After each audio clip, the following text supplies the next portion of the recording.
A handful of Canadians heading down to the massive women's rights rally in Washington say they were turned away at the border. A few also report being questioned before reluctantly being allowed into the U.S. Hundreds of Canadians traveled to the U.S. to participate in the Women's March on Washington.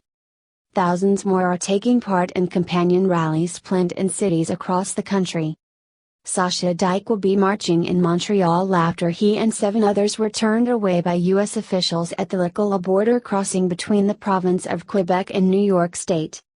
The 34-year-old Montrealer say they told border agents they were heading to the Washington rally.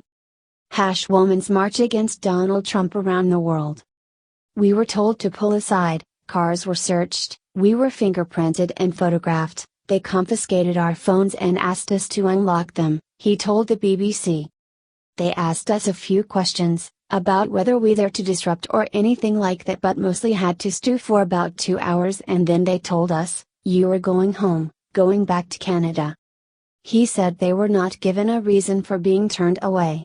He also said 2 companions who were French nationals were told that for any subsequent trips to the US they would need visas. I had a feeling they didn't like the look of us, just thought we would be a hassle, that it would be easier to turn us back, he said. Joseph Dicuna, a 20-year-old Montrealer, was also turned back at the Lacole crossing. He said he was asked specifically if he, his partner and a friend supported or opposed Trump. We were forthcoming and explained we were quite vehemently anti-Trump, he said. U.S. Customs and Border Protection has said it was not at liberty to discuss individual cases. An Ontario couple, Amber Gazdick and husband Chris Billestridge, told the CBC they were pulled aside at the Niagara Falls border crossing and told that, as Canadians, we had no right to go and participate in this march. Ms. Gazdick said, it's none of our business, and Canada has its own problems we should address.